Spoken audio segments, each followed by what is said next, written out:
Halo semua, apa kabar? Kembali lagi dengan kami di podcast Lesehan. Kali ini kami berkesempatan untuk ngobrol-ngobrol dengan pemilik warung ramen Poppy Pop. Jadi untuk teman-teman yang belum tahu Poppy Pop itu apa, Poppy Pop itu adalah kedai ramen yang sudah mulai berjualan sejak tahun 2012. Sebelum memulai obrolan kali ini, izinkan kami memperkenalkan diri. Saya Philip. Nama aku Sepia Daniasia Dara. Marsa. Nah, kenalannya kan udah. Sekarang saatnya kita ngobrol-ngobrol dengan Mas Nanda selaku owner dari Poppy Pop. Penasaran kan? Pantengin terus ya. Tada! Di sini ada Mas Nanda. Nah, mungkin bisa diceritain Mas, apa usaha Mas Nanda dan gimana sejarahnya terkait dengan usaha yang didirikan Mas Nanda? Sorry. Jadi mungkin cerita aja ya tentang usaha yang sedang saya ikuti gitu ya.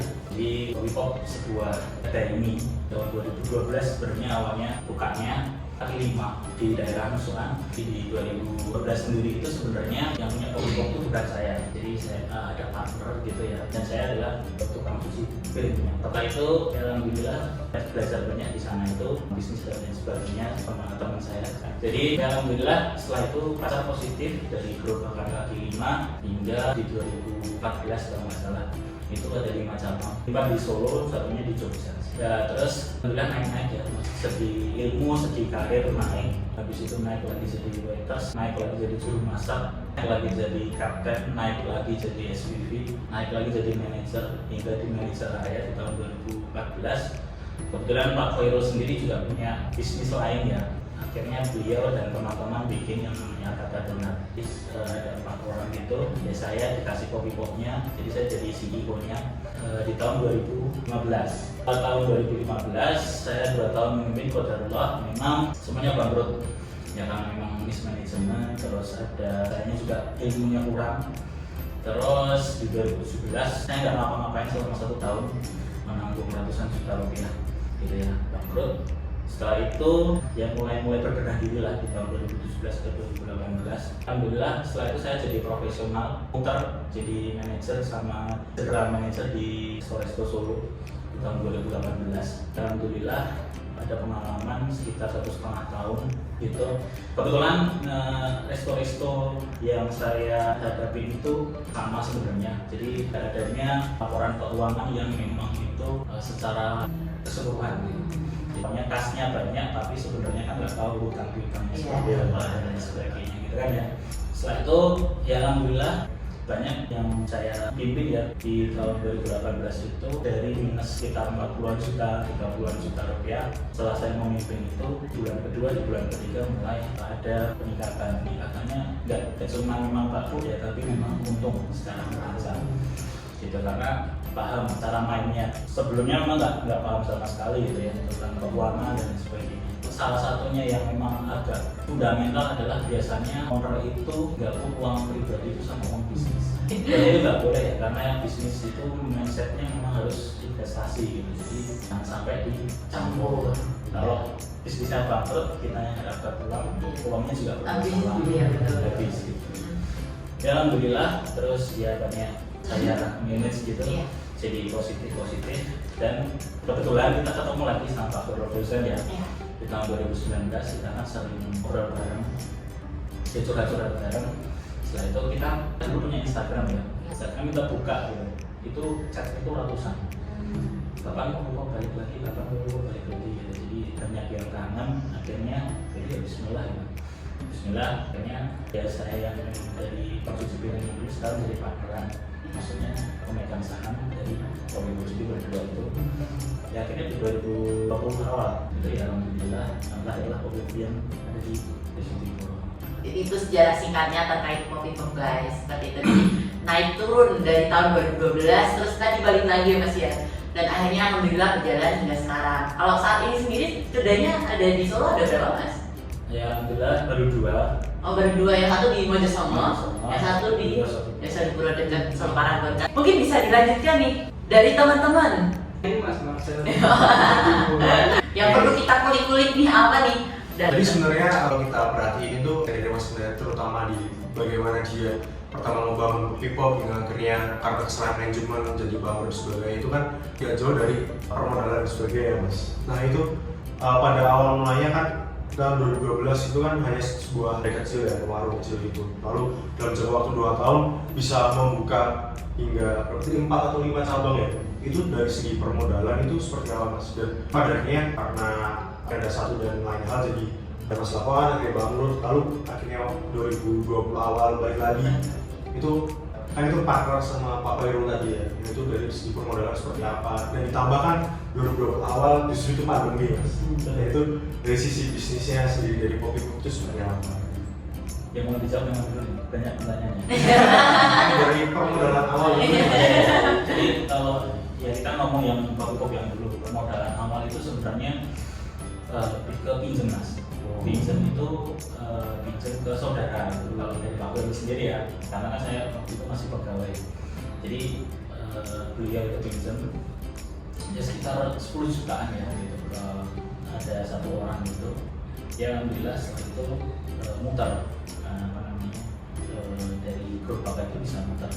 Nah kebetulan setelah itu kan ya alhamdulillah zamannya Twitter itu kita lumayan famous ya di zaman itu 2012 2013 akhirnya banyak sebenarnya yang mau kerjasama gitu. Nah dulu bisa 5 sama karena ada beberapa kerjasama Mas. Jadi ada mitra gitu. Jadi semacam franchise itu ya? Atau seperti apa? Ya, zaman dulu kita nggak tahu franchise itu apa, nggak tahu mitra itu apa, jadi ya asal gas aja lah gitu. Jadi ada perjanjiannya, ada seperti ini ya kebetulan memang ya kurang ya, dalam arti kurang itu pada kita nggak tahu sebenarnya yang benar gimana sih gitu, maksudnya perjanjian itu kayak gimana. Ya setelah itu ya tadi memang dari perjanjiannya sendiri juga kurang oke, dari pengelolaan bisnis juga kurang oke, pengetahuan bisnis juga kurang oke, akhirnya jadi sempat bangkrut semuanya misalnya. Terus yang di 2019 ini ya kita ada modalnya seadanya Mas, jadi ngumpulin beberapa gitu kan ya, karena kita tahu kalau misalnya memang kita nih ya bisnis adalah investasi, jadi memang langsung kita pisah gitu ya, jadi adanya berapanya tumbuh gitu ya. Jadi kalau saya pribadi itu punya apa ya prinsip gitu, prinsip itu bisnis itu dari kecil gitu. Jadi modal berapa aja yang penting harusnya modal gitu, jadi bukannya yang mungkin yang saya sayangkan ya yang banyak ini jadi kayak dimodali banyak tapi tidak bisa memanage dengan baik gitu. Jadi kalau saya tuh ya adanya berapa ya harus putar gitu ya, jadi persentase sih bahan baku berapa, SDM berapa gitu, jadi memang kita putar sendiri alhamdulillah. Nah Covid pun kita juga bertahan Mas, maksudnya bertahan itu bahkan mungkin kalau dari akal atau nalar itu nggak akan bisa apa namanya dibedah ya atau diuraikan, karena ketika Covid itu semuanya itu memecat karyawan, kalau saya tidak ada yang dipecat sama sekali. Itu pertama. Yang kedua, yang lainnya bertahan, saya itu malah bagi-bagi gratis mie saat pandemi, bagi-bagi hadiah banyak, bagi-bagi yang banyak. Terdampak, tapi alhamdulillah cuma 2 bulan terdampak. Habis itu grafiknya alhamdulillah naik sampai akhir tahun lah misalnya. Seperti itu, jadi dari sisi permodalannya Apakah terjawab? udah terjawab tuh guys. Jadi mau tanya ya Mas, kan Ya. mungkin Masnya kan dari awalnya tukang cuci piring lalu udah punya cabang banyak ya jadi CEO juga. Itu belajarnya manajemen itu dari learning by doing apa gimana? Ada mentornya gitu? Ya, jadi itu yang saya benar-benar pelajari ya. Jadi belajar itu bisa dari mana Mas? Dari mana aja Mas? Ya, dari mana aja ya. Yang pertama memang dari buku, yang kedua memang kita punya internet banyak ya. Jadi mau searching apapun juga ya tergantung yang mau searching kan gitu. Terus yang ketiga memang saya punya beberapa mentor gitu yang memang sudah berpengalaman. Jadi caranya mengelola SDM gimana, caranya mengelola ini bagaimana gitu. Jadi langsung tanya mentor yang memang sudah berpengalaman gitu.